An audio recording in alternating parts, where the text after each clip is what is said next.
Making your way in the world today takes everything you've got. Taking a break from all your worries sure would help a lot. Wouldn't you like to get away? Sometimes you wanna go where everybody knows your name, and they're always glad you came.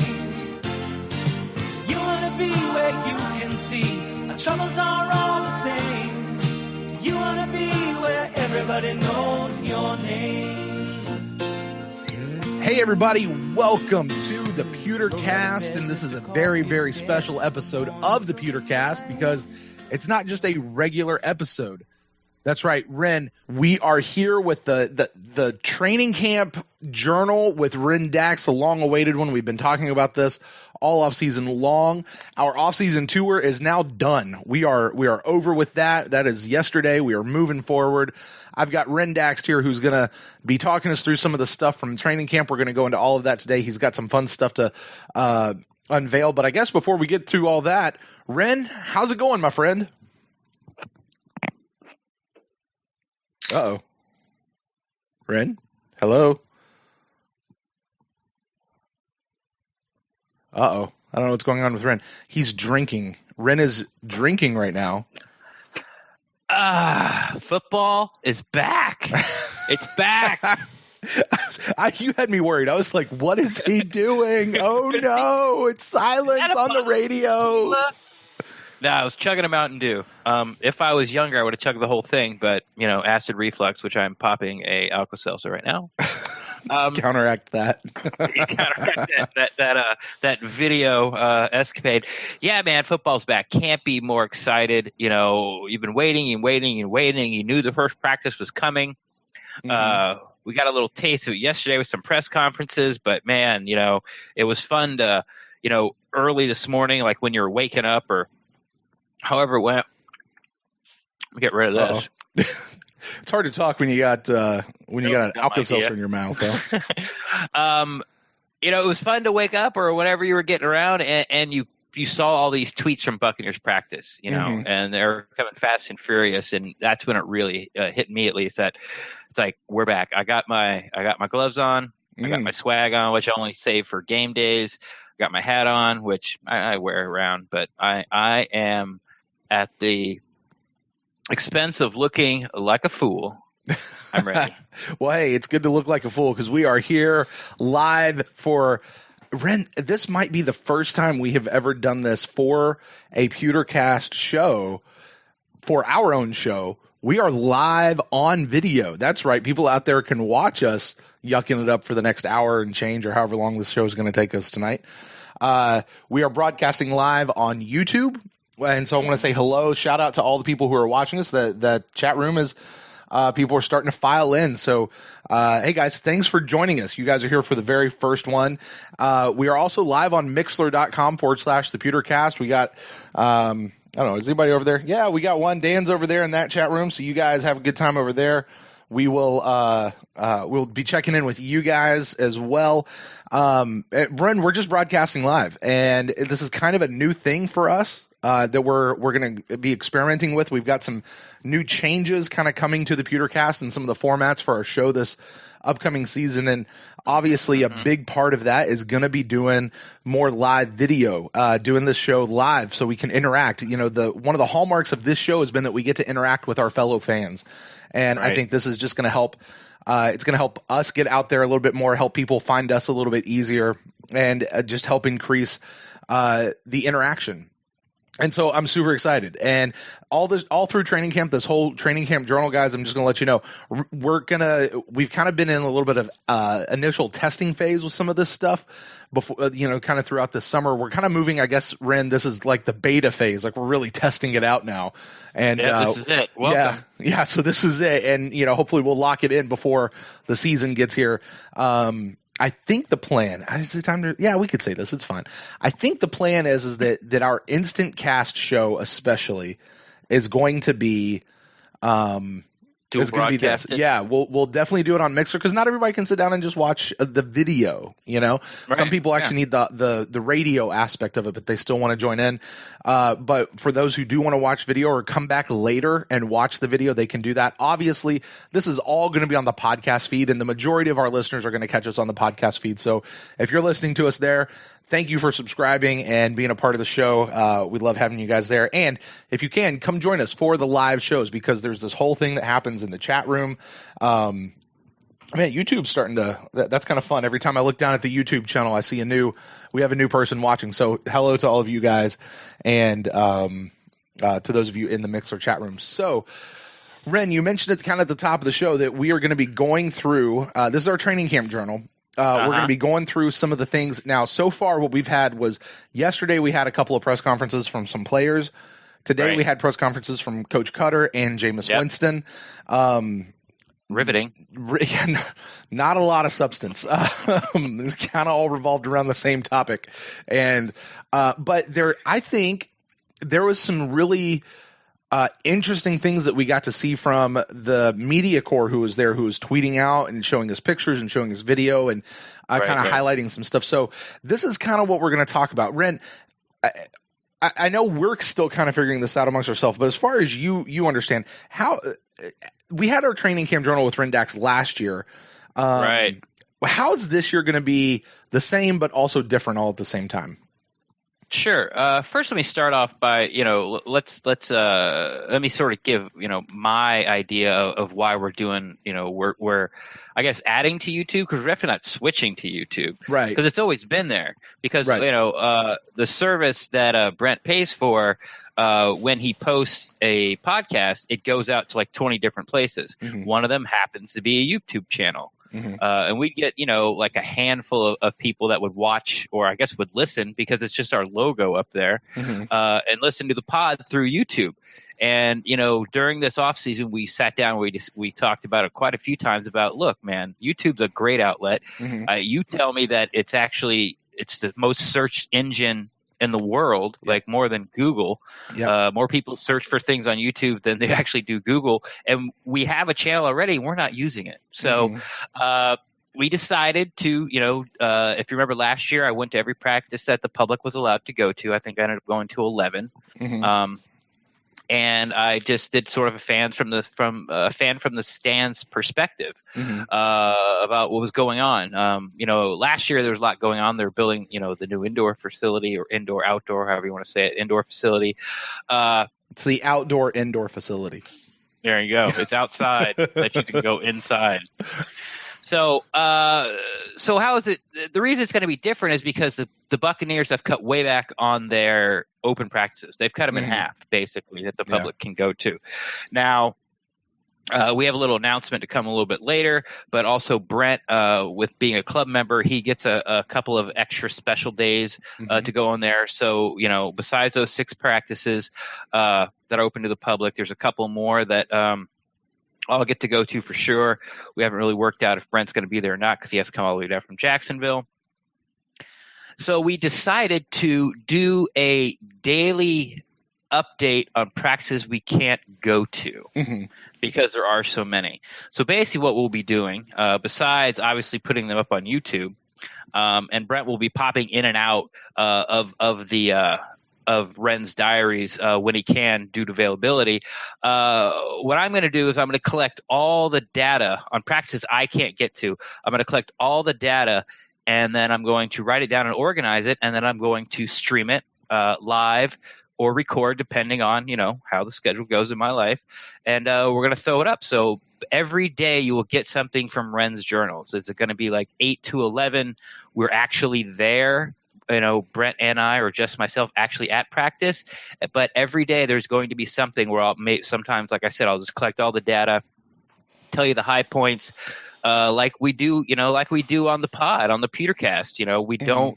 We don't report the news. We talk about the news. Right. So, so basically it's the same thing as last year, but just a little different because they restricted some of our access. Right.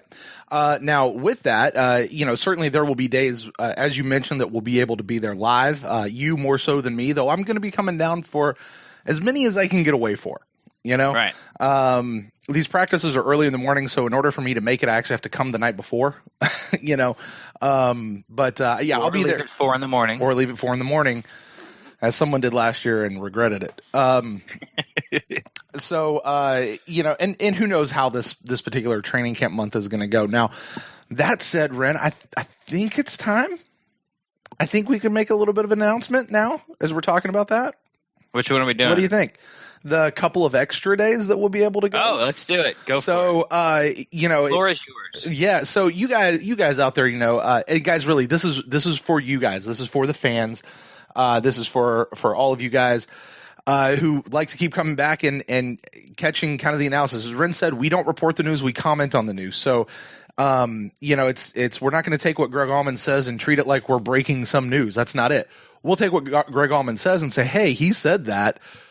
Here's what that could mean, or here's what we think about that, or, oh, hey, remember when we, you know, we'll make all those connections. However, there are two special days. You know, we have been developing this relationship with the organization for a little bit now, Ren. And you know, you more than me. Be honest. Don't be humble. Do what? You more than me. Don't be humble. I've certainly been on the leading edge of that, and yes. In doing so, they have actually granted us, and this was I don't want to say it was a surprise, but it definitely is a privilege, and I'm very, very grateful to the guys who made this happen. But they have actually granted us a couple of days of actual full credentialed media access. So we're going to get to. I know. Now we just got to translate it to the rest of the season.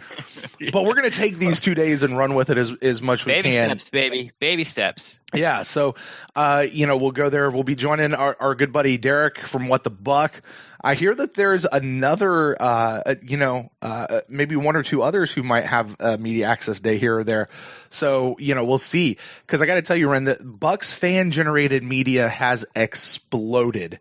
And I don't think that there is another team in the league where it has exploded like it has in Tampa Bay, in spite of what happened last year. You know, I mean, absolutely in spite of what happened. And people are excited. And you look at all the reports and all the predictions from all the talking heads, and nobody's really given Tampa Bay a chance. And, you know, we'll see as we go through. We know what we have here in Tampa, or at least we think we know. You know, we're going to find out here over the next 4 weeks, and then we'll really find out once the season gets started. So, you know, so we're super excited. We're going to have a couple days where we'll be able to be there. Maybe we'll actually get to break some news that is exclusive to the Pewtercast. That'd be kind of fun. But, guys, this is really more about, you know, about us trying to just broaden what we're able to do for you guys and bring that out to you guys. So you guys will you know, love us more, of that, I guess. Speaking of that, Brent gave me the, you know, sort of the rundown, because like I said, Brent was point man on this for sure, and he talked to Alan, who's been sort of our has been our contact through the Buccaneers, and you know, we're allowed to, as full credentialed meetings, obviously ask questions, don't hijack the press conference, but Alan said, so after practice, you know, when the players are on the field and walking to the building, like, they're fair game. Mm-hmm. Like, we can go talk to anybody. Now, they don't have to talk to us, you know, right. But we can go talk to anybody. So I would like to go ahead and throw out there as well, just let you guys know the dates are Tuesday and Wednesday. This coming up Tuesday and Wednesday, so July 31st and August 1st. We would like to take you know, some suggestions. Are there people out there that you want us to talk to? And if you have a question for them, you know, we'll go out there and see if we can get to it. For questions for, obviously, Dirk Cutter will talk to us that day. I don't know what players. Usually it's Dirk Cutter and maybe a player or two that comes up to the podium. For those guys, you know, I think we're going to really want to come up with our own questions. But if there's somebody, say, like a Justin Watson, like, he's definitely not coming up to the podium. Right. Or Sean Wilson. Or, you know, like an Ali Marpet, maybe, you know, anybody you can think of that's not going to be up the podium that you want us to try to talk to and get a question answered for you. You know, if we like it, you know, we're going to go for it. So yeah, we'll leave it at our discretion if we use it or not, yes, and at their discretion if we can actually make it happen. But Yeah, guys, we'd love to hear from you guys. We are fans. This is a show that is by the fans for the fans, and so if you guys as fans out there got some questions or something specific you want to ask a specific player, here's how you can do that. You can shoot us an email to thepewtercast@gmail.com and just say, I don't care what you say. I'll see it. Just shoot us the email. You can find us on Twitter @thepewtercast. Those are probably the two easiest ways. You can also shoot us a message on Facebook, facebook.com/pewtercast. We'll get that over to you there as well. So you guys are awesome. Let's see here. What else do we have before we get into all training camp stuff? I think that's about it, Ren. That's most of the housekeeping. Yeah, it is most of the housekeeping. I just want to sort of put a button on it for me. Like, when I started following the Bucs as closely as I do now, which was only really about 3 years ago, I've been a lifelong fan. But, I know, pretty much the 90-man roster. I think I got like 51 out of the 53 players that were going to make the 53-man roster last year, and I got like 7 of the 11 practice squad guys. So obviously I'm in it deep. That's not to be braggadocious, but one of my goals is when I started finding myself getting in this too deep was to be able to get press credentials. Like that was sort of the ultimate goal for me, was be able to be at one Buck every day and to be able to ask questions, to be able to be involved and be able to be as closest to my team as I possibly can. And, a mere short 3 years later, one more step and it's come true. And I really I'm very excited to be there. Like, I'm sure there's people out here that are watching this or listening to this that are like, man, that would be so great just to be, just for one day. And I feel you, because, I'm overjoyed about, be able to get this opportunity, to have access and ask the questions that I want and and the fans want answered. We're not writing a story. We don't have to write a column. We're not trying to make blurbs up for a website, like, short little articles. Like, these are things that we just want to know. There's no alternative motive behind it besides just, hey, answer my question. And like I said, I'm super excited. Yeah, so a couple of things, Ren, just so you know. Over in our Mixler chat room, Bucs Princess Nikki is over there, and she says that we should go talk to Cam Brate because he was really cool in her dream last night. Yeah, that's a no. I've got a story I could tell him, but I'm not going to because that's just creepy. And then our buddy Chris over at the YouTube chat room thinks that you should go and you should ask him what's up with the crappy carpet. Yeah, but they don't go in there. They don't know about that. I'm sure it's other places in the building. Chris is making fun of me because when Brent and I got to do a tour, which was sort of another bucket list, but then we got to sit down inside one Buck place and actually do a podcast. There was a story, and we were in the media room, the podium room, where if you fans, like just yesterday when we're recording now, where Allie, Donovan, and Mike Evans, not Donovan, Levante David, Allie Marpet, and Mike Evans did their interviews. We were in that room. Yeah. And she talked about the carpet, and it's supposed to be cool because it has sort of the Buccaneers flag logo on it, but it's very much movie theater carpet. It's very much airport carpet. It's ugly because it has to be, because when it gets dirty, you can't see it. It's very busy. So Chris is giving me crap about that. So yeah, because what happened was when the lady said, "Do you guys notice anything about the carpet?" Ren, and I don't know, Ren, were you trying to be quiet when you said this? Not really. Because he goes, yeah, it's terrible. Yeah, it was just a knee-jerk reaction. It was just, like, yeah, I noticed the carpet. Okay. It's god awful. Anyway, if you guys, exactly. If you guys want to hear more of that story and much more, we had a lot of fun stories to come out of that particular day. I think it's one show back on our podcast feed. I think it was the last one that we released. I I forget what the title of it is, but it's there. It's not too far back in the podcast. It was kind of one of those we recorded earlier in the year and sort of saved it for this long, dark night of football that we have finally gotten through, Ren. All right. It's over. Yeah. All right. So with that, Ren, let's go ahead and transition into talking about training camp. The Buccaneers have all shown up. The rookies all showed up. The veterans all showed up. Nobody's holding out, and we didn't expect anybody to, but for the record, nobody's holding out. Some people had some pretty cool entrances. Yesterday, we just got a couple of press conferences. Today, we actually had practice. Why don't we start with you want to just kind of go chronological order? Let's start with yesterday's press conferences. I'm actually more excited to get to the football aspect of stuff from today, but let's go ahead and kind of go through those press conferences. I think we could sum up all press conferences from yesterday and today in one word, and that would be Jameis. Yeah. Everybody kept asking about Jameis, and almost to the point that it got repetitive. And listen, I understand that the media corps has to ask those questions. Yeah. There are other questions that we're interested in, though. There are other questions that need to be asked, and I was a little frustrated as well. It was just like seeing the same question over and over and over and over. And I heard some of the beat writers and stuff were a little shocked that Jameis wasn't available day one. That that Jameis or the organization is putting these three guys, Ali Marpet, Mike Evans, and Levante David, out in front of the firing squad. I mean, I thought it was a smart move. I mean, you got a sampling of the type of questions that you were going to get from the same people you're going to get the next day, and I don't really understand, like, sort of the, wow, that was not really smart by the Buccaneers. They made it sound like if Jameis would have came out yesterday I guess what's today? Tuesday, Thursday? What is today?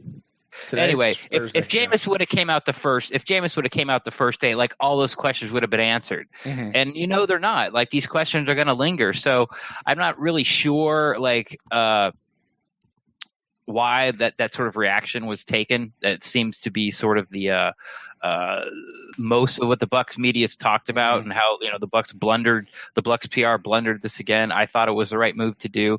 But to get to your point about there's other questions we want to know. Yeah.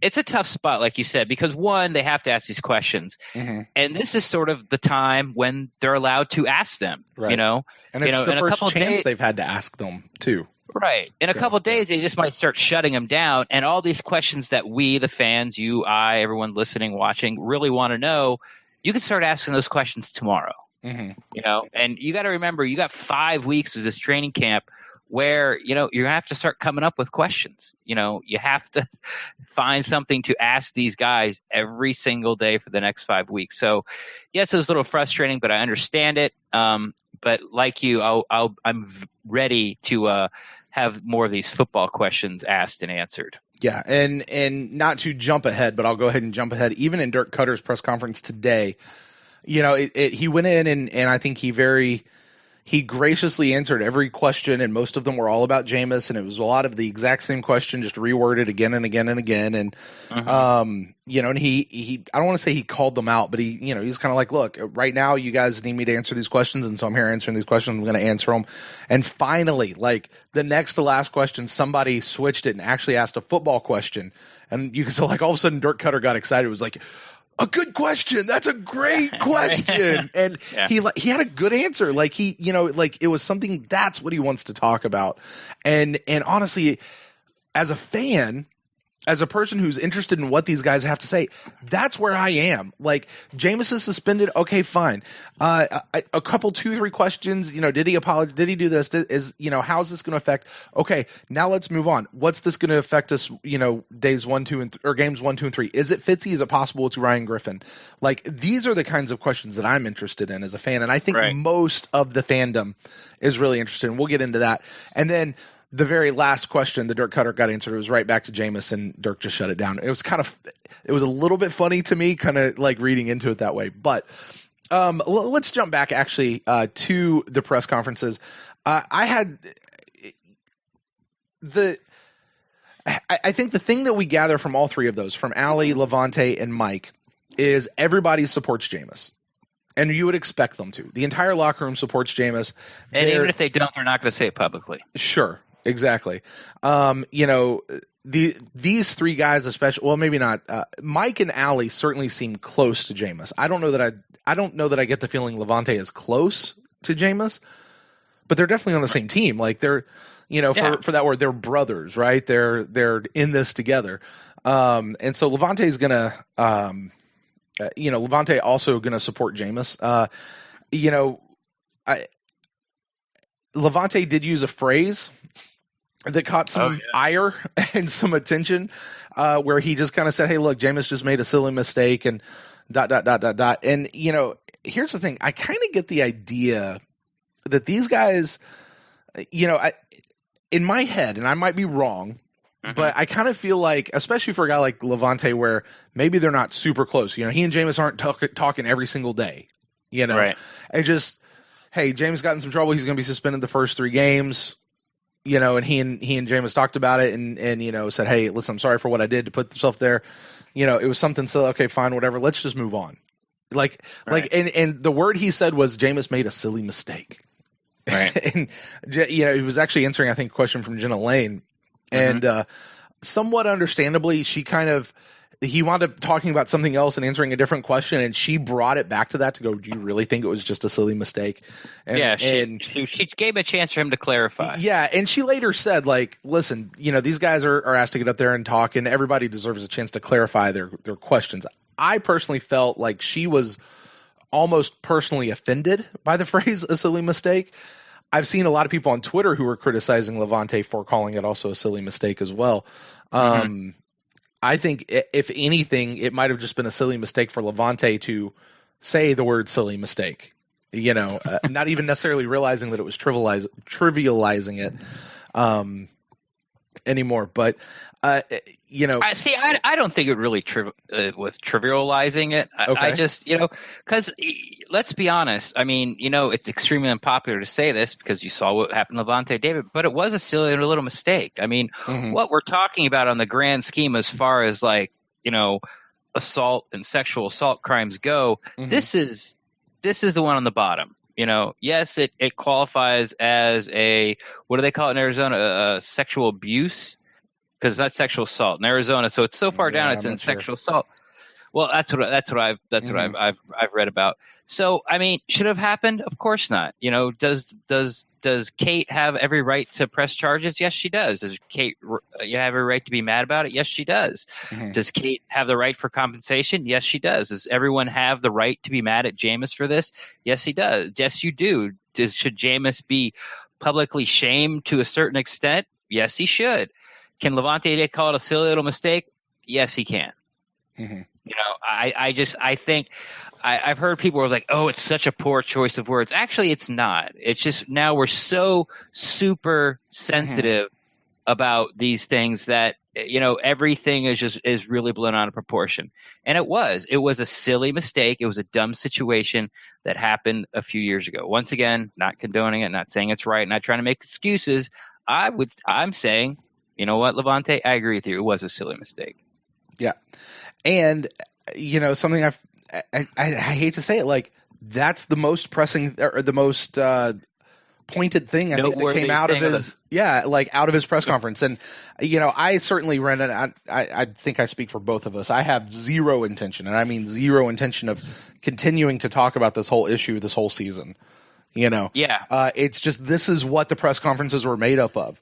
And they moved on from I don't forget the order that they went in, but from Levante to Mike to Allie, they kept circling back around to the same thing about this. And I was like, oh my gosh. Now, a couple of things we did get. Mike Evans, apparently big gamer, plays Fortnite a lot.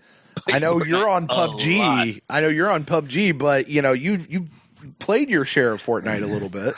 I've played a little bit of Fortnite, and basically the same thing. And I remember when Mike Evans talked when he signed his extension and he got in front of the press, and they're like, "What were you doing when you heard?" He's like, "Well, I was playing Fortnite," and nobody followed up on it. Like, "Oh, who are you playing with? Are you playing squads? Do you play Xbox, PlayStation 4?" And I tweeted that out, and I was like, "Come on, guys!" But this time, Jenna Lane was all over it. She's like, "Well, how much do you play?" And there was a nice little non-Jameis section of the interview where Mike talked about Fortnite. They're basically the same game. I think Fortnite is for adults that still think still feel Nickelodeon is their favorite TV channel. Those people like Fortnite. And for adults that actually like games where it takes some skill and you're actually hunting people, that's for PUBG. It's like Fortnite's for little kids, PUBG's for the real players. But apparently, Mike Evans, he said that's all he did during the off season, or I guess the break between minicamp and now. He said play a lot of Fortnite and he worked out. I guess he had that's what he did whenever his wife and children weren't around. Whenever he had downtime. Yeah, he's like, when my family's there, I'm with my family, but when it's just me, I'm playing Fortnite. And it was. He almost had to stop short of my wife doesn't let me play. He had to stop short right before that. Right, and actually, it was Levante came after Mike because they tried following up with Levante, and he was like, "Yeah, I don't play games really much at all." Yeah, I get that. He's like, "No, I'm old. I'm too old for that now." So Mike plays Fortnite. Another thing that I thought was real funny out of the Mike Evans press conference, it was right towards the end.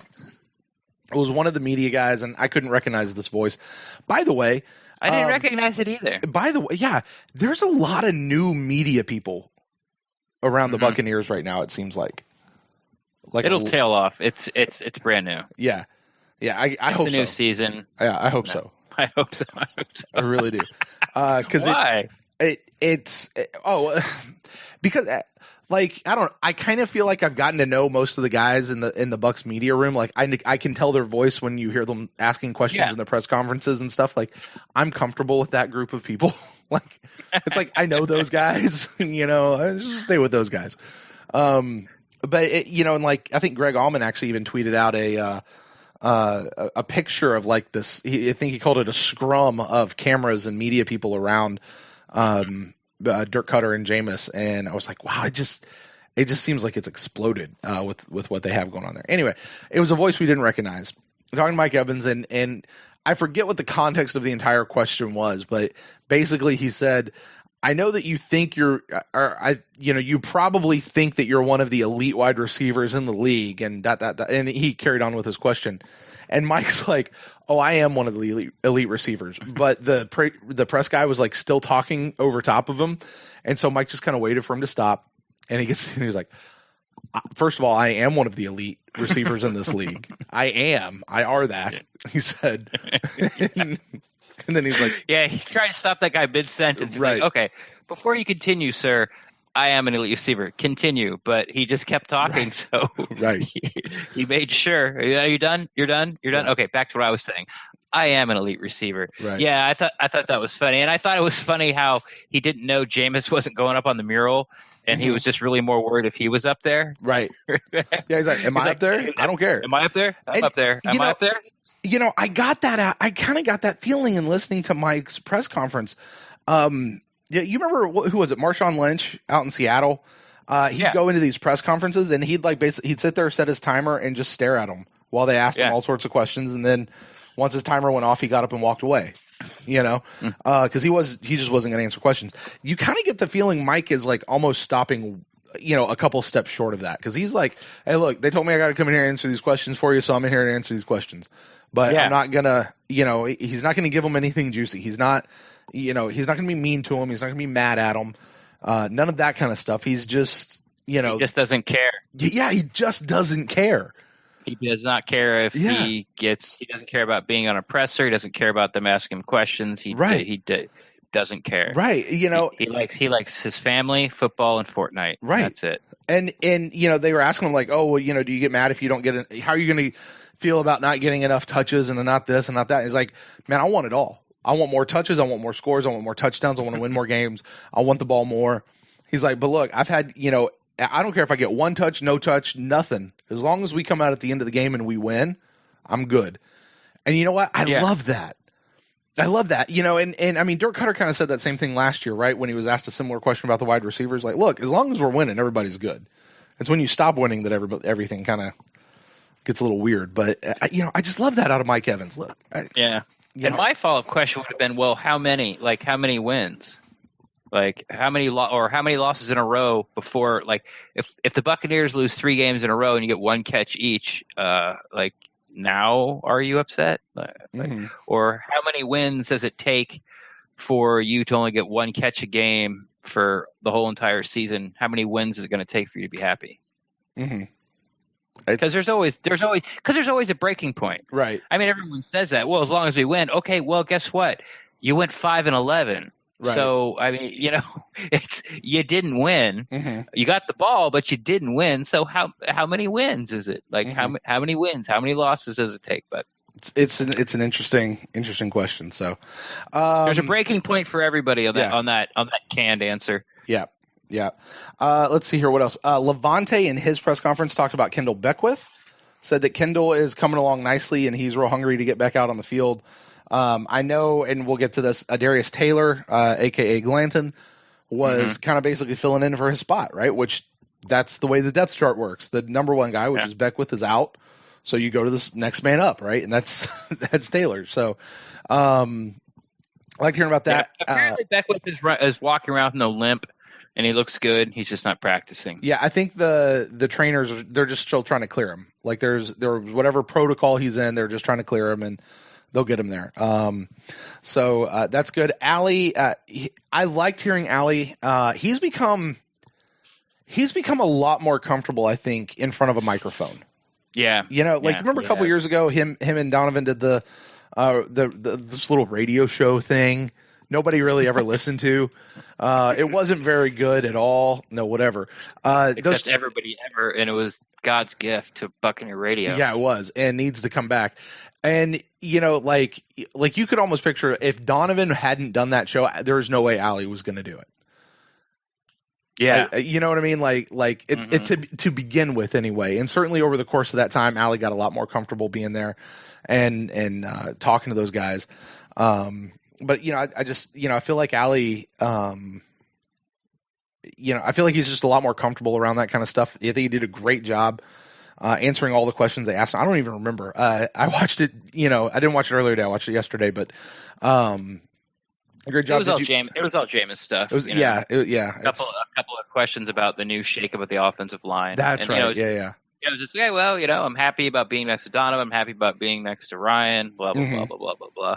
Yeah. But like you said, Allie's getting a lot more comfortable. He is the union rep for the Buccaneers for the NFL Players Union. And when you watch him talk now, obviously I shouldn't say obviously, but he's very well spoken. Anytime one of the coaches or Jason Light talks about Allie, they always say how he's smart. It's like one of the first things that comes out of their mouth. But you could tell, at least in my opinion, why Allie went first in this, in these pressers, because he was going to get, the blunt of the Jameis questions, and it gave a little chance for Mike to see what kind of questions were coming, and Levante, what kind of questions were coming. And but Allie is much more careful in the words that he chooses when he speaks. Like he'll stop and think to just think of the right word to use instead of, say something like, silly little thing. I want to jump back real quick. We have a question in our chat room over in YouTube where they said that Darius Taylor looked good at the strong side linebacker as the backup.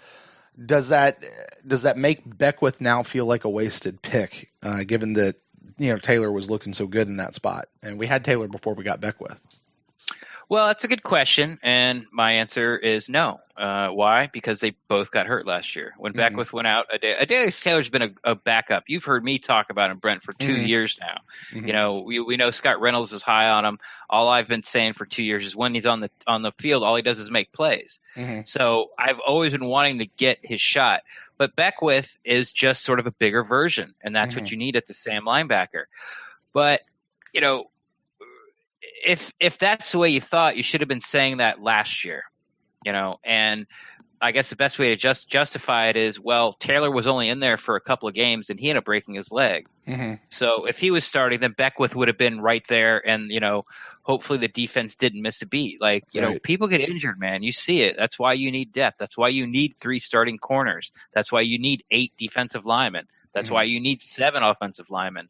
So no, picking a good football player especially in a like Beckwith, where you got him, like you feel you got him like a round or two later than he should have went. Mm-hmm. You never go wrong with picking good football players. Like, there's very few positions where you can stack up players that are really good that deserve to play somewhere else in the NFL, and like you don't need them. Like, I think quarterback's about it, and maybe running back. Mm-hmm. Like, if you get 2 all-pro running backs, you really don't need them. You don't need 2 all-pro quarterbacks. Besides that, everywhere else, take good football players. Mm-hmm. You won't go wrong. I do also remember somebody talking last year. I don't remember exactly who it was, but we're talking about the idea that Beckwith actually might eventually become Levante David's replacement. As Levante is getting a little bit older, he's getting later in his big second contract. With all this other money that they're going to have to pay everybody, are we going to be able to afford to keep Levante? Like just a salary cap issue. Not that we don't want him. You're just trying to figure out the salary cap issue. So Beckwith might actually have been a replacement. I don't think that they thought that he would come in and start as the Sam linebacker. I thought they were going to, he would kind of maybe be that guy who was being groomed underneath Levante. It's just he came in and shocked us and did so good that he earned that spot. Remember, Quan came in when he came in as a rookie, shocked us. So what? Bruce Carter, I think, was the guy that was supposed to be that position, and he got beat out by the draft pick. Yeah, a 4th round draft pick. He got beat out. This guy was a veteran. So, it could have been that. I certainly wouldn't say that it's a wasted pick at all. No. If anything, what might be being wasted is a Darius Taylor's talent. And he's continuing to be relegated to a backup when he could be starting, maybe, possibly, across the league. Got to look at 32 teams. I'm not that familiar with the other 31 teams out there to tell you, is Darius Taylor better than 31 other starting strong side linebackers? I don't know. But I can tell you this. I'm really glad both of those guys are on our team and not some other team. Exactly. For that. So, oh man, I miss talking football. I love it. All right. I know. It's back. All right.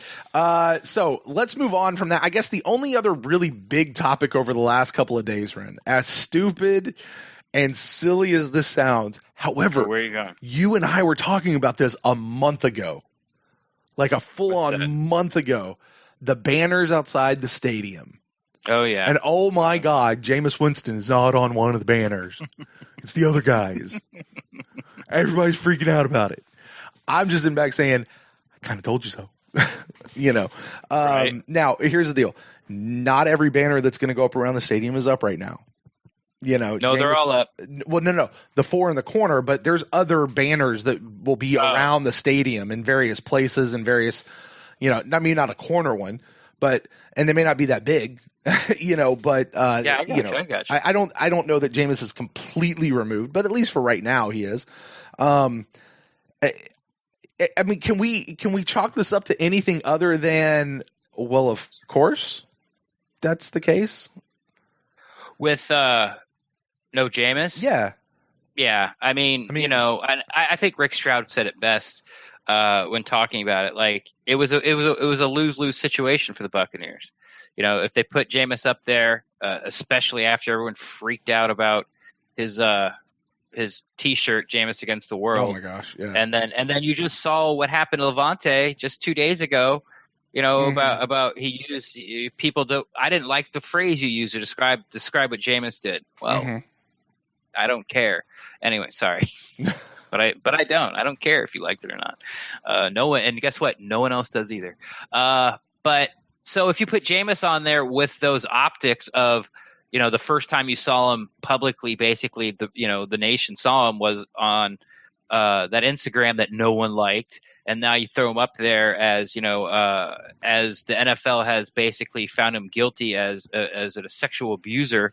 It was you just couldn't do it. You couldn't do it. It doesn't mean that they're moving on from Jameis. It doesn't mean that they'll be drafting a quarterback next year. It means that it was stupid for the Buccaneers to put Jameis on one of the 4 corners of their stadium just because of public backlash. Period. End of story.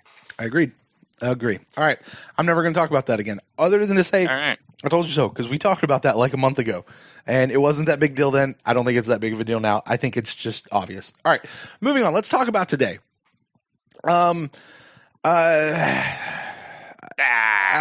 Okay. Can we just?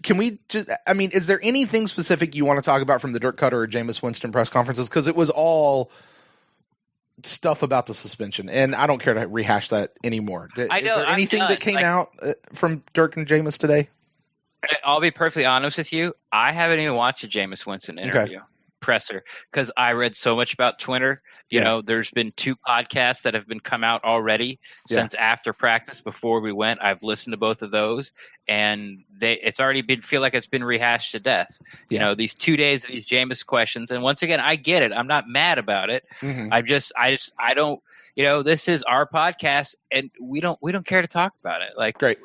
We're not going to change it. Yeah, it's done. Like, you feel the way you're going to feel. And you know, you're welcome to that opinion, and let's play football. If you want to talk more about it, email us thepewtercast@gmail.com. Oh, don't. And I will probably not read it. Actually, I'll probably read it. I might even respond to you, but I'm not going to read it on air. Anyway, I will listen to your comments. You can do that. But okay, so Ren, let's talk about football. Let's talk about things we saw. Now, I personally have Greg Allman's tweets coming to my phone.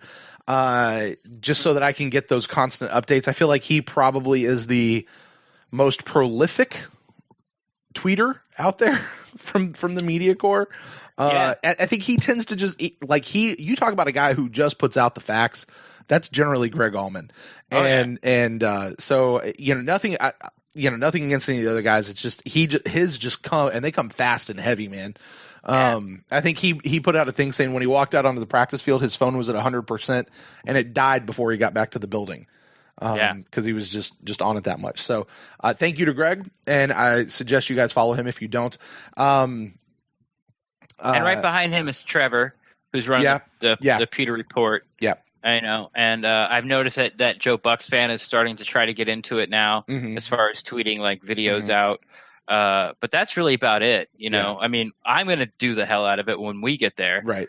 For the practices that were there, which I guess are up to 11, I think for 11 practices, I'll be doing that. Cause I like doing it. And I think, and I know as a fan on the outside looking in that it's much appreciated. So, and the other thing too, is you're going to tweet and you're going to let us know, Ren, what fans are interested in.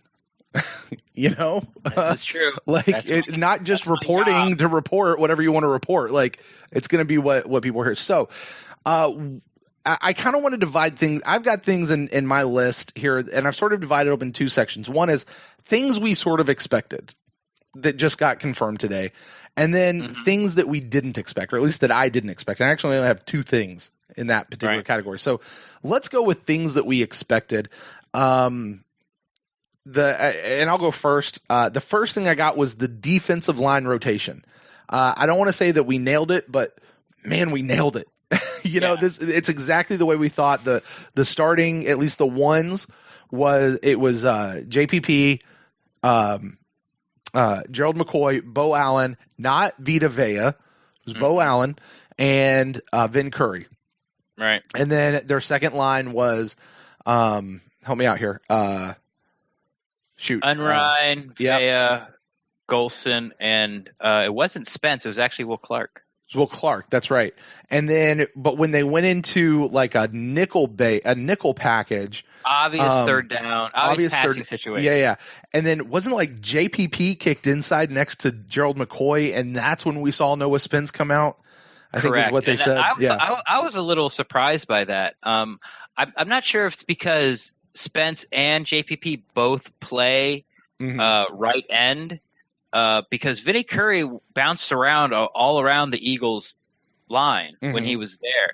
So I thought Vinny Curry would bounce inside, but I guess, that JPP and Noah Spence both just exclusively, or maybe their skill set is so much better at right end that Vinny Curry is just the best next left end. I guess the best left end.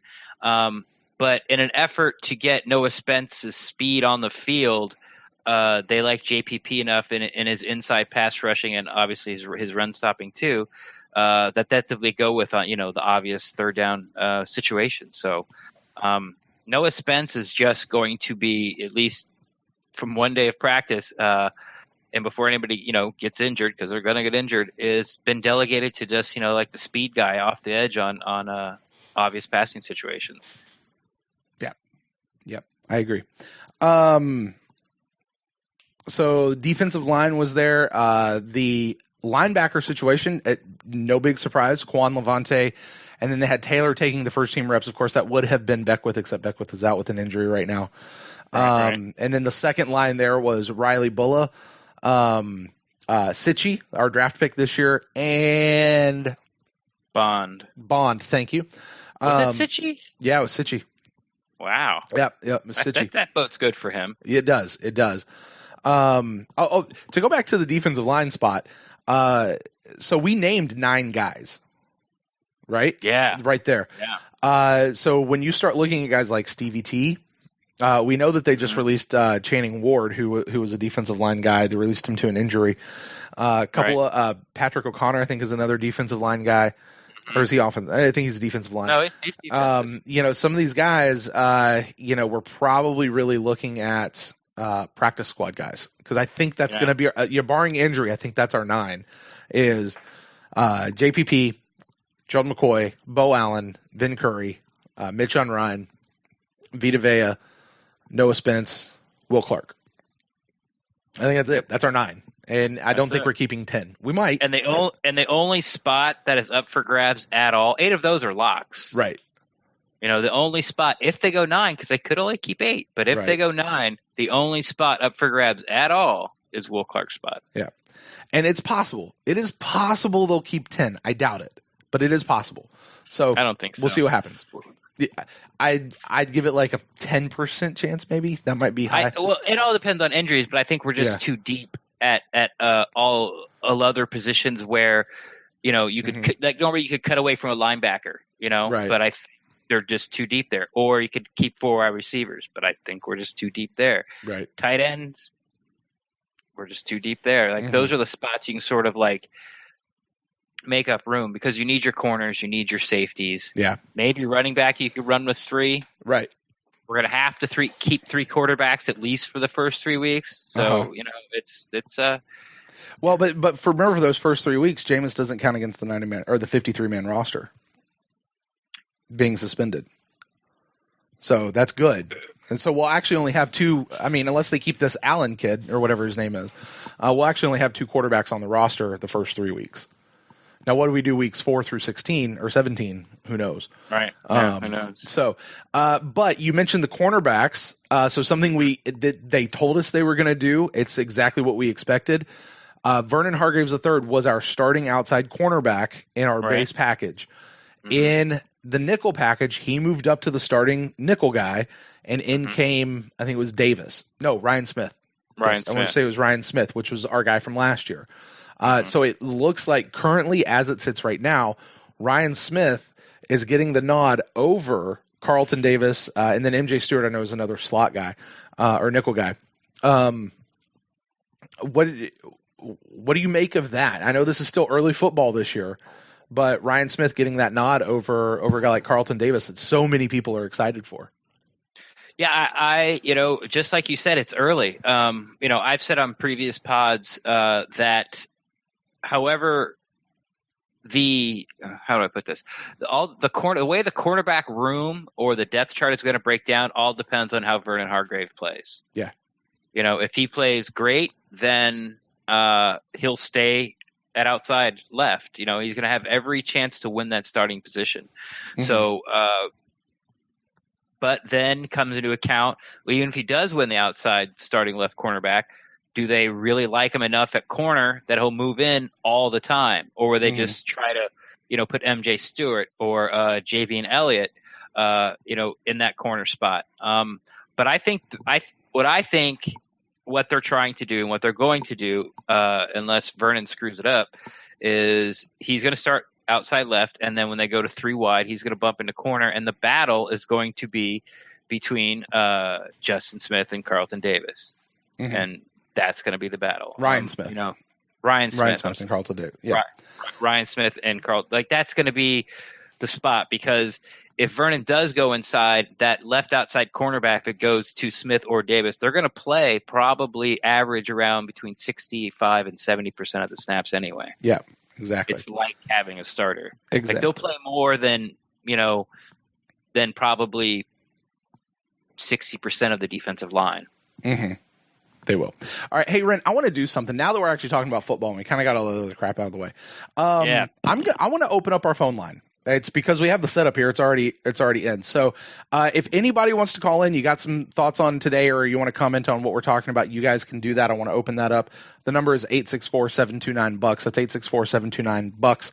Right. We didn't tell anybody that we were going to be doing that. So I don't, if you guys call in, great. If not, that's okay too. We'll keep talking. We definitely have our list of stuff. But for anyone who is watching us on the YouTube or in the Mixler chat room live, that is an option. I'll drop the number here in the chat room for you guys as well, in case you want to. If you don't want to, that's really okay. We'll keep talking about that. All right. Backing up even more, also expected starting safeties were Conti and Evans. This was No Justin shock. Evans. No shock. Had Tandy. And Keith Candy. yeah, Keith Tandy. And what was that other kid's name? Whitehead. Yeah, were this taking the second team reps. Didn't actually see the Igwe Bokuge. Igwe Buike. Yeah, Igwe Bokuge. Thank you. Did not actually see his name, so I'm not sure where he was. I probably just missed it. He's a third teamer, I'm sure, right now. Mhm. I don't think there's going to be a lot of movement in the quote unquote depth chart. Like, don't call it a depth chart. It's Dirk Cutter, but it's a depth chart. Let's face it. Sure. I don't think there's going to be any movement till probably maybe you'll see a little after the first preseason game.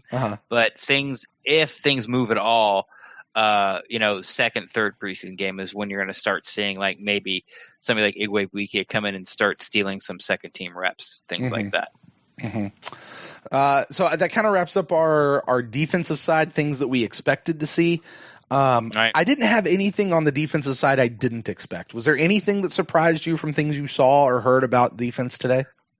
I think the JPP moving inside on the obvious third down passing situation is a little surprising. Okay. Because, not that I'm not shocked by it, but what we saw in minicamp was Will Golston moving inside. Mm-hmm. And there's a name we didn't talk about. Will Golston. We talked about him as that he's on the second, he's on the second team line. Yeah, we talked about him. But Will Golston was inside with McCoy, and they kept Curry and Pierre-Paul on the outside. So I don't know if somebody wasn't feeling well that day, or somebody wasn't feeling well today, or they're just oh my god! Hey, somebody is calling. You are on the air with Brent and Ren for the Training Camp Journal with Ren Daxt Kickoff Show. Who are we talking to here tonight? How's it going? Chris from Alaska. Chris, Holy what's cow. up, buddy? The PUBG master. This kid's never been killed in PUBG, man. Never been killed. How many times have you Nope, played PUBG, Chris from Alaska? It was my first time last night, and I ended up getting one kill, but I didn't get killed, so. Hey, it still counts, right? Yeah. I carried him the whole way. Ren did a good job of showing me the ropes last night. So there you go. That's cool. Well, Chris, man, I know you being up in Alaska, man. Time zones being what they are, you often you never get to check in with us like for the instant cast and different things like that. So this is kind of a first chance you've had to call in. Man, what's on your mind tonight? I have lots of things on my mind, but I think you guys beat the Jameis Winston stuff already, so I'm going to cross that off my list. Please do. Thank you. Please Thank you very much. You're a very kind man. One of the questions I kind of was just thinking about the other day in regards to Ali Marpet, right now the plan is to have him on the left side of the line, but if the right side of the line seems to be a little bit weaker, would they consider moving him back to right guard to kind of balance that out? Or would they still just keep Beninock over there? I'll go ahead and take this. I think the only way that Allie gets moved to right guard this season is injury. Mm-hmm. I think they see the Jensen, Allie, Donovan left side of the line as a long-term plan. I fully expect for Donovan and Allie to be signed. And anytime you can set half of your line for years to come, I think it's a good thing. I like Beninock as I think he's a pro caliber right guard in run blocking. I still think he struggles a little bit in the passing game. But I heard Scott Smith say this on the Pewter Nation podcast. But now that he's not out at tackle, he's sort of in that phone booth in between. He's very much more limited space he has to protect. I think his pass protection will go up. That was something that Ali said in his press conference that we didn't talk about. He was asked about Caleb Benenocht, and he said that he's improved greatly since he first got here. So yeah, unless there's some kind of devastating injury and they're just playing, musical chairs on that offensive line, I don't expect Ali to move ever again. Yeah, and I'll bounce off of that. A lot of times we want to think that, he plays guard, so you can just take one and switch it to the other side. When you switch a person from the left side of the line to the right side of the line or vice versa, everything changes. You kind of build a certain muscle memory, and all of a sudden you've got to stop that muscle memory and go the other way. That's not to say that Ali wouldn't do a fine job making the transition, but there would be some bumps along the way if he were to do that, especially after taking however long he's going to be here on the left side. I think there's also this real magic chemistry that I think we're going to see happen between Donovan and Ali and Jensen, as Ren kind of alluded to. I think Ali almost chose to go to the left side. I think it's very, very intentional. They're putting him on the left side. And if the right side of the line is struggling and they take Ali and they throw him over there, then you got to find a new guy to fill in on the left side anyway. So why not just find a new guy to fill in on the right side and leave your left side alone? I think it just makes sense. You're gonna have to find a new guy one way or the other if something's struggling or something's not going right. But I think you're gonna see that. I think that whole left side is gonna be. I don't want to say it's gonna be impenetrable, but I think it's gonna be a very, very tough left side of the line. And if DeMar Dotson comes out and has another year like he did last year, and we get some stability with a guy like Caleb Benenocht, possibly Alex Kappa, I think that's a position battle to watch here over the course of training camp. But I don't anticipate Kappa winning the spot over Benenocht this year. It might happen in future years. I just don't think it's going to happen this year. I personally feel like Alex Kappa is more when DeMar Dotson finally retires. And some things shift. That's where we'll see Alex Kappa really slip in. But that's my thoughts on what's going to happen with the O-line. Yeah, and I agree with you about Kappa. I was a big fan of Kappa. I advocated for him to be in Tampa. I talked about him all the time. And, I just don't think it would be a good idea, especially given, he's no Ali Marpet. That's a rare for someone to come in from that small of a school and come in and play the way he did right away. And I just think for Kappa's, unless he just goes and balls out and beats Benenocht right out, he should, go in there slowly and not be thrown into the fire too quick. Well, I'll give you a little bit just real quick. I'll give you a little bit of heads up. Like when Brent and I get our press credentials for those 2 days, that is going to be my question to Dirk Cutter. And I'm going to have to listen to all the press conferences up till then, but it's going to be some type of question, a Benenocht Kappa type of is the job truly up for grabs, or is Benenocht's job to lose? I have some ways I'm going to word it, and I'm still working on it. But so look heads up for that, because that's coming. But I agree with Brent. Like, I think that the future as it stands right now with our offensive line, because DeMar Dotson, had a great year, longest tenured Buck, love him to death.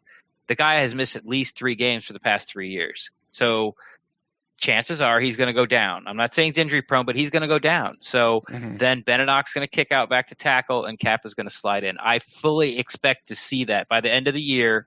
It'll be like Donovan Smith, Ali, Jensen, Kappa, Benenocht.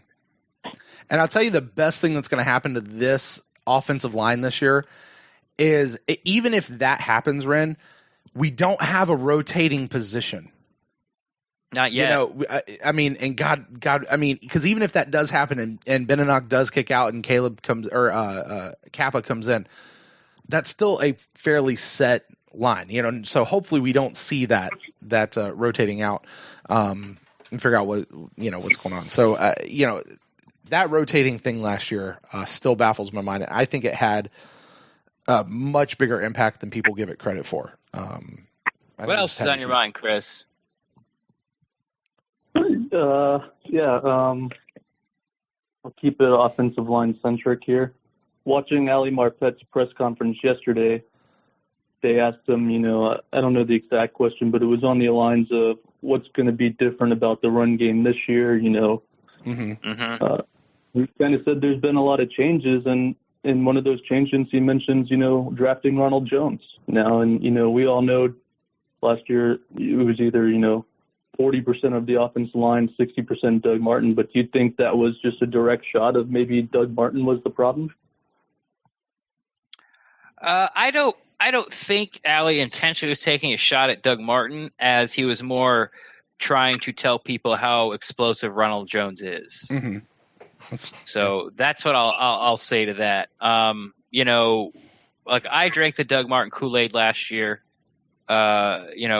Besides the overall team performance, that was a tough pill for me to swallow, because I swore up and down that, this was Doug Martin was coming back. He has the carrot. Like, we're going to see vintage good Doug Martin, and it wasn't there. And then when they gave the ball to Barber, with the same line, he outclassed Doug Martin, carry for carry in the same game. So there was no excuses left for me sort of to hang on to. So to answer your question, I don't think it was a shot at Doug Martin. I just think Allie's excited about the type of back that Ronald Jones is. Yeah, I would add to that. I don't know that it was a shot at Doug Martin, but there's also it's pretty obvious. Like there's no need to beat around the bush about what it is. Like, I'm not going to call him out by name and say Doug Martin was the problem. But I can say that, the new guy who's here, we're very, very excited about, and I think, Ali probably learned that from just everybody else around him. You don't dog the people who just left. You talk about how excited you are for what's going forward. So, yeah. Yeah, no, I agree with that. I just was curious on someone else's perspective on that. And then with going back to the whole Marpet possibly moving, but we don't think he's going to. What I was kind of thinking is if they did do that, would that mean Evan Smith would fill back in at left guard? I mean, that's always a possibility. That's something, I'm glad you brought that up, because we haven't talked about it. No one's really talked about it. And I'm sort of struggling of how to talk about the question that I'm going to ask Dirt Cutter, and also get Evan Smith in there, because I know if I leave him out of the question, the first thing out of Dirt Cutter's mouth is like, don't forget about Evan Smith. And when Brent talked about rotating, I'm like, and I said, not yet, because you can build a scenario in your head where the right guard position gets rotated this year. Beninock doesn't take a hold of it, and they do the same thing they do. Ren, hush your mouth, man. Don't even I'm speak just that saying into that existence. I don't think it's going to happen, but you can make a logical steps to where that's going to happen. Kappa's at Division II. He was Division III. Yeah, he's a mauler, but we'll see how he pass blocks. Like, we all like him for the future. And Beninock's an unknown quantity. The reason Alex Smith is there, because they know exactly what they have when they got him. And obviously he was good enough to start half the plays, not even half the games. He was good enough to start half the plays. It doesn't say a lot because the offensive line wasn't awesome, but Evan Smith, it scares me. Like, I like him. I love his car. He's got an awesome looking car, but I don't want him starting on my offensive line unless he absolutely has to. Unless everyone else is injured, then I'll take him at right guard, because I think he's serviceable, but barely. Chris, man, you got anything else before I let you go and open up the phone line here? That is it. I will get off so people could call in. Awesome. Well, hey, man, I'm glad you finally got to call in. Hopefully something works out that we'll be able to do it here during the season too as well. All right, man?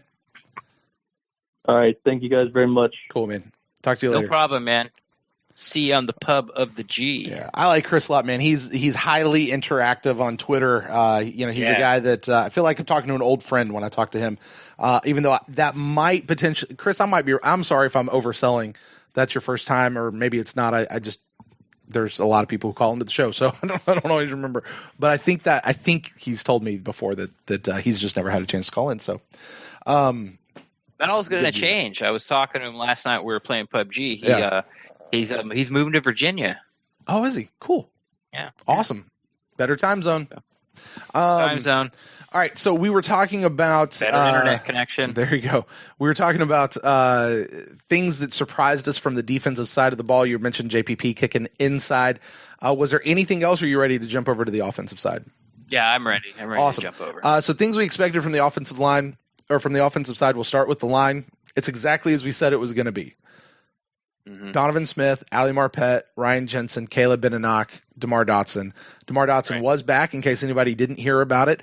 It was reported by multiple outlets. DeMar was cleared to play. He's back in practice. So looks like he's good to go. I think it was a ankle surgery or something he had. He had a meniscus tear. A knee thing. Okay. In his knee. Yeah. All right. So they got him back. So good news there. Hopefully that holds out for him.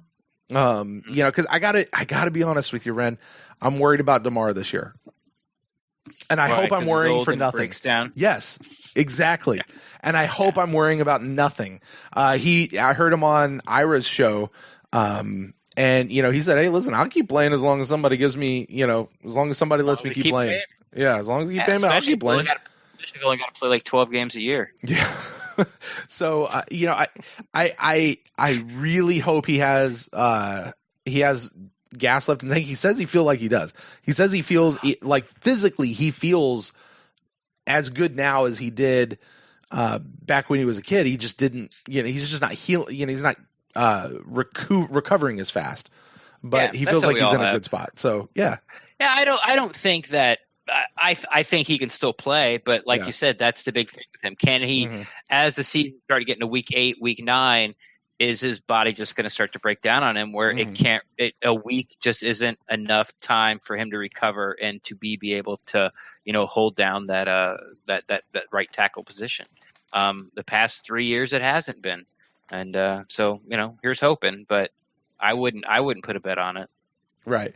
I would not bet that Dotson plays 16 games. I wouldn't put a bet Dotson plays 14 games. Let me just explain to you how old DeMar Dotson is right now. He and I could have been in high school at the same time together. I'm old. Okay. What? No, I'm just saying I'm old. Both I know you guys would not have been in high school together. He and I could have been in high school together. Granted, I would have been a senior while he was a freshman, but still. 5th year senior. 8th year senior. Anyway, so offensive line exactly as we thought it was going to be. We'll come back to quarterback in a minute. The wide receivers exactly where we thought it would be. Running backs exactly where we thought it would be. Special teams exactly what we thought it would be. Mm-hmm. Quarterback position though. Never heard of it. No. Well, he's just the guy. They give him the ball and he hands it off to other people for them to go do stuff with. So I can do that. Mildly important. They never get touched. They don't even have to wash their uniforms after the game. Just that's why they give them the small pads. But I got to be honest, I was super, super shocked because if you would have asked me leading up to about 8:45 today, who was taking reps with the number 1 team, I would have told you it was Jameis. Right. And I know people have been asking that question, and I've been sitting back going, man, if you think Jameis is not going to be taking number 1 reps with the team, you're fooling yourself. Well, you know what? Turns out the one who was fooling themselves was me, because it was not Jameis. It was Fitzy taking those reps with the number 1, with the number 1 team. And I don't know how I feel about that. Really? I'm pleasantly surprised by it. Okay, why? Because he's the starting quarterback for the first 3 games. Okay, but for just the first 3 games, he's not the starting quarterback for the rest of the season. Whoa. You can't. You don't know that. You don't know that. If everything goes perfectly, sure. Yes. Okay, let's assume. Okay, yes, but let's assume that things go. Let's assume things are going to work out. As far as suspension stuff, and let's say you can't. You got to plan for injuries, but you can't bank on them, right? Here's my line of thinking. Jameis is coming back week 4, and he's going to be the starter of this team, unless he's under some sort of weird discipline from the team itself, which I don't think is going to happen. No. Cutter did say when he was asked about whether or not Jameis is going to come back week 4, he dodged that question, just said, look, week 4 is a long way away. Let's worry about week 1 in the preseason right now. Yeah, he's right. So many things can happen. Yeah.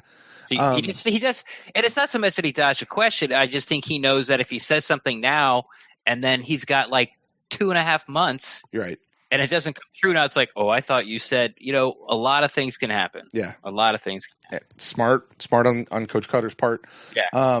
But it just, because to me, Jameis Winston is still the starting quarterback of the Tampa Bay Buccaneers, and what we've heard in these situations is that you have to treat these first 3 weeks like an injury. And so, right. I thought honestly we would probably see Fitzy take a few more reps during preseason games. I thought maybe we might see the ball get handed to him a little bit earlier in that week 3 game that's supposed to be the dress rehearsal. But for the most part, we would still be seeing Jameis taking the number 1 reps. So that just surprised me. Yeah, I was pleasantly surprised because, like you, I think a lot of people were using the Doug Martin case last year during training camp as sort of a template to what Cutter was going to do with Jameis this year. But I like it. I mean, your job's on the line. These are arguably your 3 toughest games all year on paper. It's not foolish. This isn't Chicago, Cleveland, Cincinnati. Little stretch. These are the cream of the crop right here we're playing. So, yeah, get your guy out there. Jameis isn't going to be there. And I would have argued this last year about the Martin situation. But, I didn't think Doug Martin should be taking the number 1 reps either. I mean, you're not going to be there first 3 games. But, he's your guy for the first 3 weeks, and you got to give him the best chance to win. Jameis isn't going to be there. So, if he's just like you say, treat him like an injury. If he's injured, it means he's not there. I can't worry about it. Like it's not. There's nothing you can do about it. Fitzy's your starter. Let's go. Let's give him the best chance to win the games. And let me ask you this: were you surprised at all as Allie, Mike Evans, and Levante? Well, I was trying to think of other people. I think Cam Brate might have had an interview at some point with somebody somewhere where they talked about it. But, I mean, the guys seem pretty up on Ryan Fitzpatrick. Like, they seem pretty comfortable with him. And, by the way, I know our friend Trevor over at Pewter Report, he had a cover 3 where he's saying, hey, listen, don't discount Ryan Griffin from potentially taking this job. I mean, I think Dirk Cutter explicitly basically said this is Fitzpatrick's job to lose. Like, he's not going to completely rule out the possibility that something might happen, but they're going to give this one to Fitzpatrick. Yeah, unless Fitzpatrick gets injured and cannot go. Yeah. Fitzpatrick. Right. Like, and he even talked about, like with Griffin, like Griffin's been around. He is a veteran backup. Actually, I loved that phrase. He is a veteran backup because it's all he's ever done. And he's done it for a lot of years now. But, I forget where I was going with that. But, Sure. Fitzpatrick's the guy. We can put that to bed. Everybody seems very, very comfortable with him. Everybody has accepted that, and they're moving forward. What did you make of everybody? Just, I mean, it's that peaceful, easy feeling again. As people were talking about him.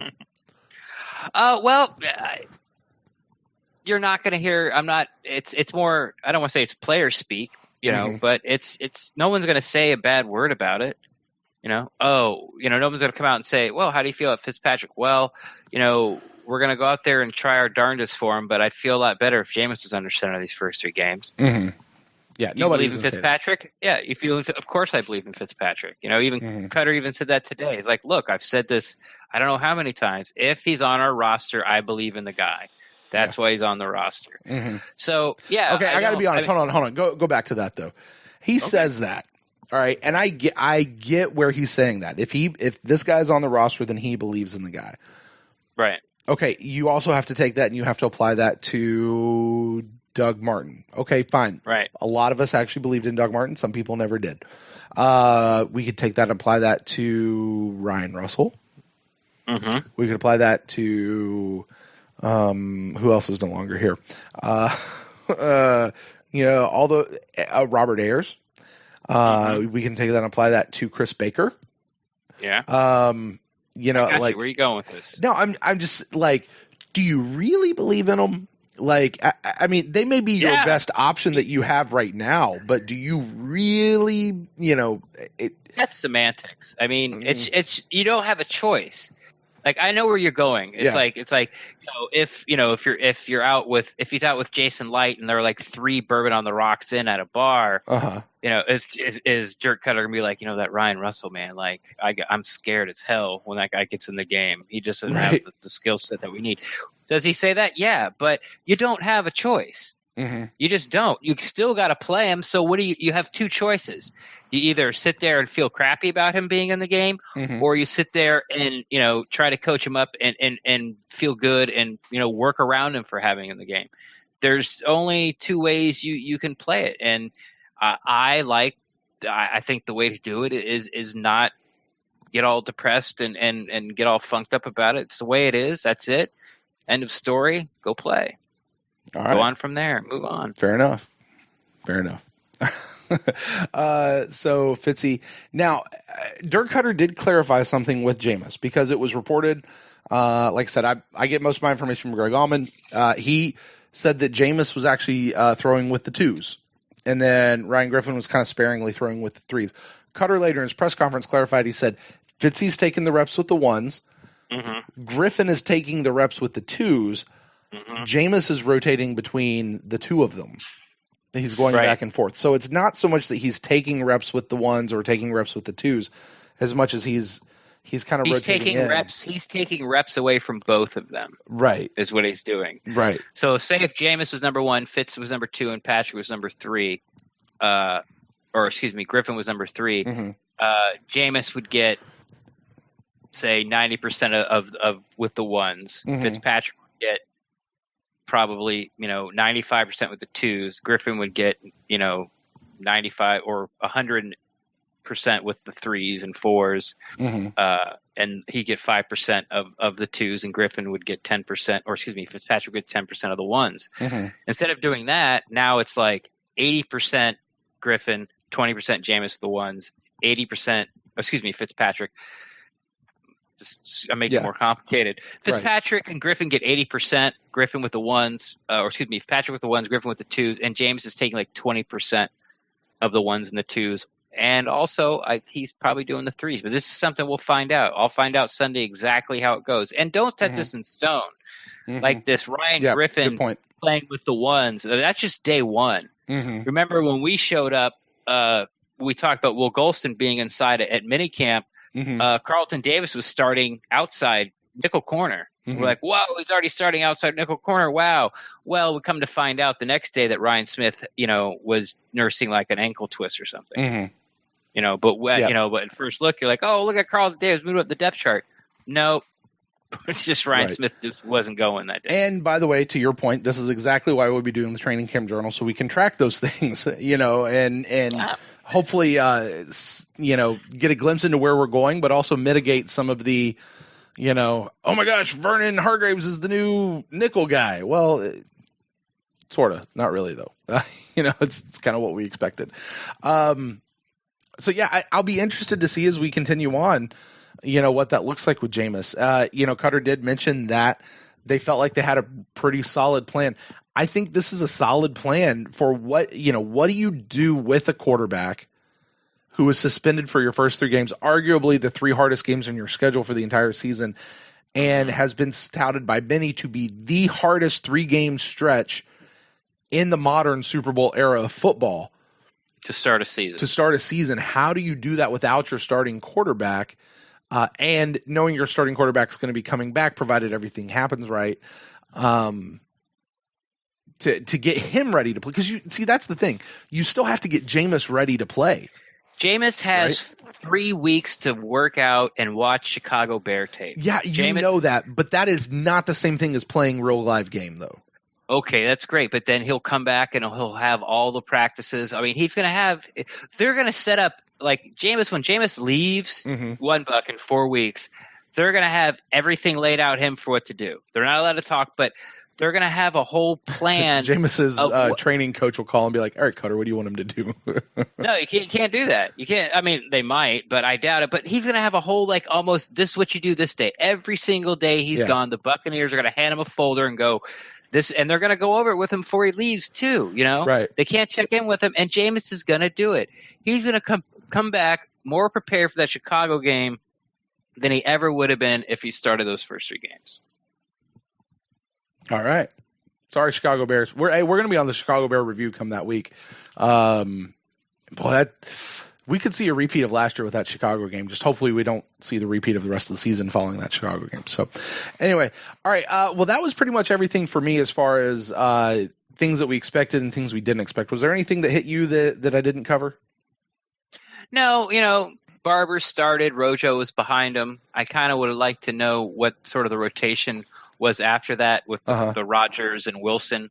We didn't really hear about that. Sort of the wide receiver rotation, how many times like Godwin on the field in front of Hump, how many times Deshaun Jackson in the slot. Although there was a pretty cool video, Fitzpatrick nailing Godwin. I think it was the first pass of the day. Right, it was Godwin, and then Evans had a good one that we saw video of. Actually, one of the backup guys, Freddie Martino, caught a pretty deep ball running down the field. To end practice, last play of the game. To end practice. Let's talk about a bad thing in practice, and of course it's got to come from Jameis. The first interception of training camp, and it went to Gerald McCoy. Yeah, I didn't have that one down. Yeah. On my what do you call it? Pool bet? No. Yeah. I think it was just a batted ball. It got tipped up and it came down in Gerald's hands, but still, those were all things that we saw today. So that's all I really got from training camp today, man. Kicking off our training camp diary. I wish we had something that was more fan in the stands, but there were no fans in the stands. There were none allowed today. So obsolete. Yep. All right, man. Well, we're kind of rounding out the show here. I know that you had this Bucs metric thing that we're going to use this season. Do you want to go ahead and roll that out, or do you want to save that? No, I want to roll it out. I told everyone I was going to roll it out. I want to roll it out. I can't believe you waited so long. Oh, well. You're trying to bury my genius. I am not. I just because I know our friend Tom Metrics. He seems a little interested in hearing about this and seeing what this is. Maybe we'll just send him this clip. But Ren, the floor is yours, man. I don't even know what this is. You haven't even shared with me what this is. So I'm excited to hear, what is this Bucs metrics, this thing I think you said you're going to be using it this season? Yeah, I'll be using it this season. And basically it's just a way that I've come up to fairly grade playmakers.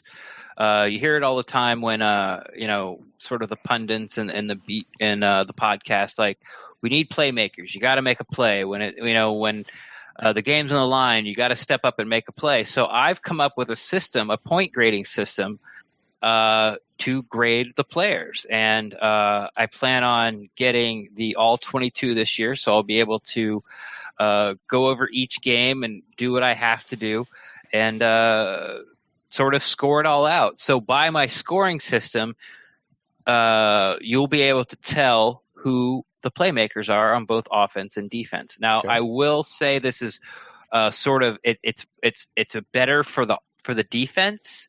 It's going to be more fun, I guess, for the defense.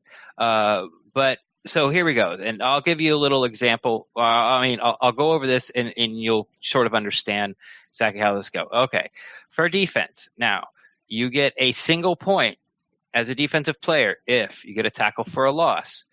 If you get a tackle on the ball carrier, but it's 2 yards or less, unless they get a first down. Okay. You also get a point for batting a pass. You get 1 point for a forced fumble. You get 1 point for a QB pressure that causes an incompletion. You get 1 point for a pass breakup. You get 1 point if you tackle someone short of the first down on third down. Doesn't matter where you, as long as you don't, if you tackle before you get to the third to make the first down, you get a point for that. You also get a point for any penalty. So holding penalties against Gerald McCoy, he gets a point for that. Offensive pass interference against Brent Grimes, you get a point for that. 2 points for a sack. You get 2 points for a fumble recovery, 2 points for an interception. You get 2 points if a penalty is called for you, so it's just a holding penalty, and it takes the opponent out of field goal range. Mm-hmm. And you get 2 points if you cause a turnover. Now, if any of those things I talked about happen on third down, you get an extra point. Okay? Because that means more. Situational awareness. I like it. Situational awareness. Okay. You get 3 points if, like, your forced fumble or batted ball results in a touchdown for the defense. You get 6 points, obviously, if you run it in, if you score for the defense. You get 3 points for a safety because not only are you getting points to the defense, you're also getting the ball right back. So I think it should be more than 2. And 4 points for any action that ends the game, sort of like the Chargers game a couple years ago. Chargers are driving down the field. If they score a touchdown, they're gonna win the game. Keith Tandy comes up with a game-ending interception. I think that's worth 4 points because game's over. And then you get minus 3 points for an obvious TD thrown against you, but it has to be obvious, like almost like one-on-one coverage. Okay. So something like this. So say that Gerald McCoy sacks the quarterback and forces a fumble, and Levante David recovers it and runs it in for a touchdown. Okay. So Gerald McCoy would get 2 points for the sack. He would get 1 point for a forced fumble, and he would get 3 points because his forced fumble caused a TD. Levante David would get 2 points for a fumble recovery and 6 points for the TD. So basically, what it is, I know it. If you can't really see it, it sounds like a lot. Oh, excuse me. But if you make a tackle and the ball carrier gets 3 yards, I don't care. That's not clutch, you know. But you don't get penalized for receptions. Like you just make a tackle, a defensive back, the receiver catches the ball, you make the tackle, you get no points for that. Like tackles don't count. Where you make the tackles count. Sort of like, either short of the first down marker on third down, or tackles for loss, or a running back that gets less than 2 yards or less. Okay. So this is cool. I promise you, I'm not going to remember that point system, and you've got it written down. So I'm sure you probably don't have it memorized either. Maybe you do. No. How are we going to use this this season? Like, what can fans expect to hear from? Because obviously, this will probably be something we bring out in our analysis show each week following the games. What can fans expect from this? Well, basically, who your playmakers are. There's especially on the defensive side of the ball. How Chris Conte gets a lot of hate. Gerald McCoy gets a lot of hate. So with this point system, you'll be able to tell exactly who on the defense is actually making the plays that I have graded that are the plays that actually change the course of the game. Tackling a running back like 9 yards down the field on 3rd and 4, it shows up in the stat sheet. Like at the end of the game, it counts as a tackle, but you don't get any points for that because you didn't stop him on 3rd down and you didn't stop him. You let him get 9 yards, so you shouldn't. So with my scoring system, you don't get rewarded for that. Fair enough.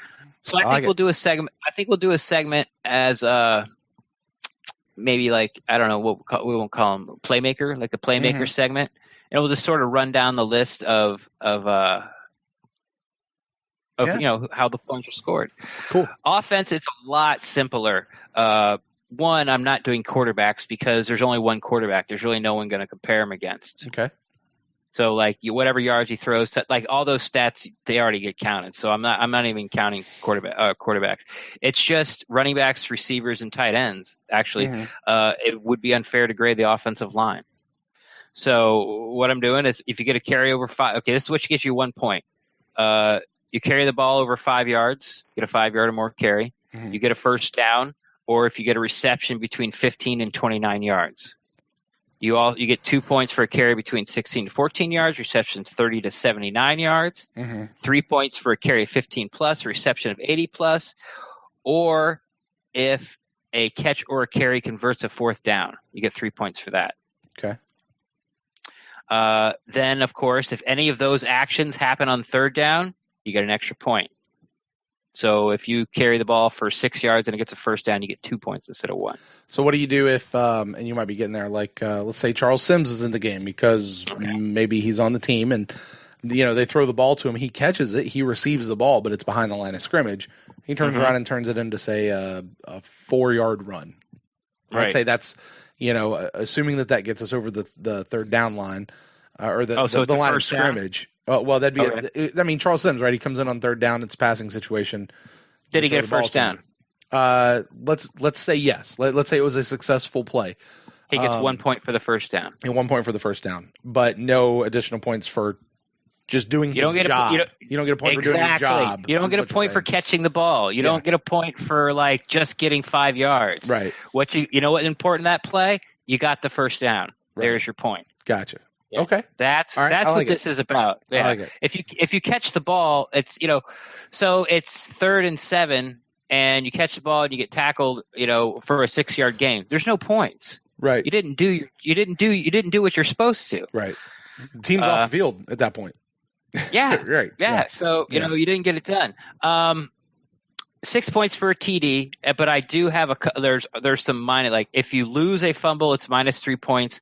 And if you lose a fumble that results in a touchdown, like a scoop and score is -5 points. Now, I know it's a lot, but I'm going to go ahead and tweet it out. I might, how am I going to, can I pin that? Yeah, I don't know if I can pin that whole thing. Can you pin two tweets? If you take a screenshot. There you go. And I'll pin it up there. It's really not that difficult. It's the first time I said it out loud, so it didn't sound very smooth. But I think it's what I like about it. It doesn't score for mediocrity or just doing your job. What the scoring system is for plays that change the game, make a play, like I said in the beginning. And this is going to keep track of the people that make the play. And so, for an example, say it's say the Bucs are down on their end and it's 3rd and 2 and they hand the ball to Peyton Barber and he gets 3 yards for a first down, right? Mm-hmm. And then later, 5, 6, 7 plays later, the Bucs go in for the TD. Well, all that fans, including myself, would probably remember would either be the TD run or maybe it was a pass from Fitz or Jameis to Mike Evans or somebody, and that's what you remember, and that's the people that get rewarded. But if Peyton Barber didn't pick up that first down on 3rd and 2 8 plays ago, that touchdown doesn't happen. And so those are sort of those hidden plays that I'm going to keep track of, so that I think that the people that actually do make the plays that keep drive alive or do make the plays that stops the opponent's drives, should get credit for it. Interesting. I'm excited to see how this plays out this season because we often will take these narratives, I guess, that people try to push and we'll put them to the test. I'm not going to negate a narrative just because I don't personally believe it. Let's grab some data, and this will give us some data to look at it one way or the other. I like it, Ren. I like it. Any other points? Any other? What are you doing? Anything for kickers or special teamers or anything like that? Well, I thought about it, but okay, what am I going to do? Catanzaro misses a 29-yarder and makes a 58. Well, we know that, or misses a 58. We know as fans that the 29-yarder is a bad miss and the 58-yarder is really not a bad miss. Right. We get that. Okay. And there's only one kicker. So who am I scoring him against? Kind of like you were doing with the quarterback. It's who is he scoring against? He either makes the kick or he doesn't. We got that. And then with the punters, it's the same thing. It's Brian Unger. I thought about 1 point for inside the 15, 2 points for inside the 5, a point for downing the ball. You get a point for not if you make him fair catch, you get a point. But once again, he's just stacking points up against nobody. So, and those stats you can find anyway. Sure. So there's no kicking, there's no kickoff. But you said if somebody returns a punt for a touchdown, though, that becomes that's a touchdown, which is 6 points in your system. Do you count that? Right, then? but I am not going to put it in my offensive and defensive numbers. Okay, fair enough. Yeah, so if Adam Humphries has one catch for 4 yards and it doesn't result in a first down, and then it returns a punt for 50 yards for a touchdown, yay, great Adam Humphries. Hopefully we win the game. But as far as my point system goes for offensively, he scores 0 points for the game. I like that because I feel like there was a lot of times last year we looked at players, whether they were for our team or actually another team we were preparing for, and there was, this guy had 125 yards or 137 yards in the game, yards after catch or whatever. Mm-hmm. And you'd go back and you'd look at it and say, yeah, but 78 of those yards were from a kickoff return or were from a punt return. So you take those away and really over 13 carries, it's only about 58 yards, which is only 2 point something or 3 point something. And that's not really that good. Like, it was things like that. Like you take away that big play that kind of maybe skews your stats and pads your stuff. Right. This is more about how you get the yards and be rewarded for that than just like looking at like you notice I didn't give, you get a point for a 100-yard, receiving game or a 100-yard rushing game. Like that's largely, especially receivers, that's largely taken out of your hands. Right. It's how many times you get thrown the ball, or how many times that Barber or / Rojo get the ball. So this is, I think this rewards the players in the right way till we can see who the actual clutch players, the playmake players are our offense and the defense side of the ball. All right. I like it. All right, Ren. Well, I think we are brushing up against our time for tonight. This will by far, we're about an hour and 45 right now. This will by far be the longest training camp drill. Most of these we're aiming for about 30, 45 minutes-ish, somewhere around there. Who knows? I'm going to be joining you, so they might go longer because that's what happens. But I think that's the goal. Like, kind of get us a recap, that fan in the stands. We'll look and see what's going on. Hopefully we're talking more football and not, off the field stuff. So with that, Ren, I'll give you a chance for any final thoughts, or you can let the people out there know where they can find you on the internet. No, I think, we rehash this. It's football's back. It really, like I said earlier, hit me this morning when I opened Twitter and I saw those tweets, and it was like, like it's back. Like I'll be there Sunday. Like today is Thursday, in like 15 minutes it's going to be Friday, and I'm going to be there Sunday. Right. So I'm pretty geeked about it, but.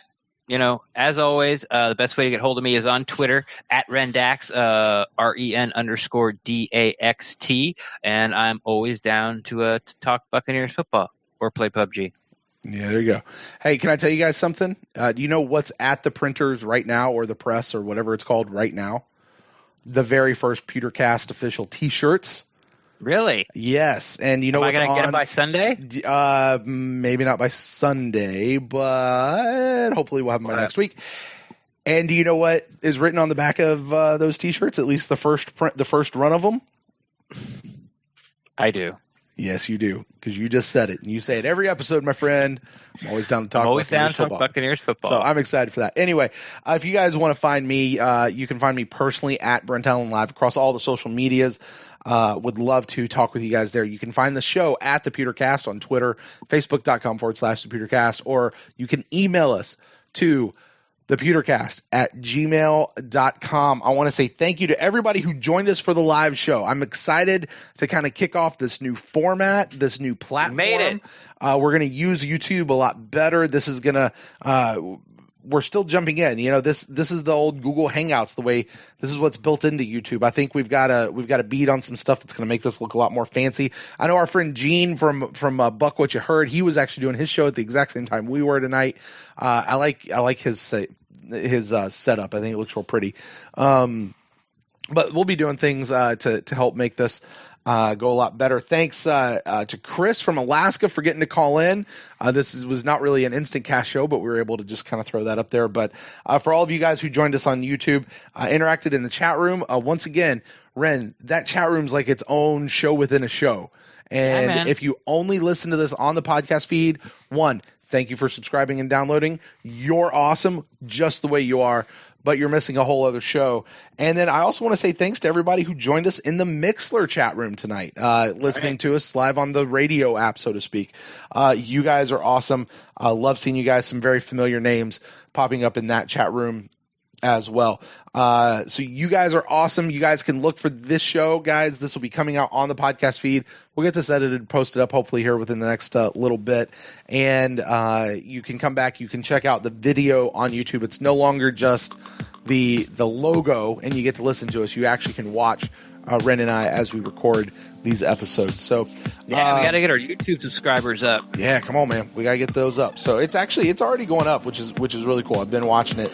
Up to 5. Yes. No, I will go ahead and tell you guys, we are currently at 62, which is really good. Yeah, because here's the thing. At the end of last season, we were at like 12. So, over the course of the offseason, this number has continued to grow. And for considering no football has actually been happening, 50 plus, new subscribers. Pictures. I dig it. Or pictures. Right. So you guys are awesome. But anyway, that is all old stuff. We're going to sign off here, kind of, guys, in the same way that we always do, because this is how we do it. Go Bucs.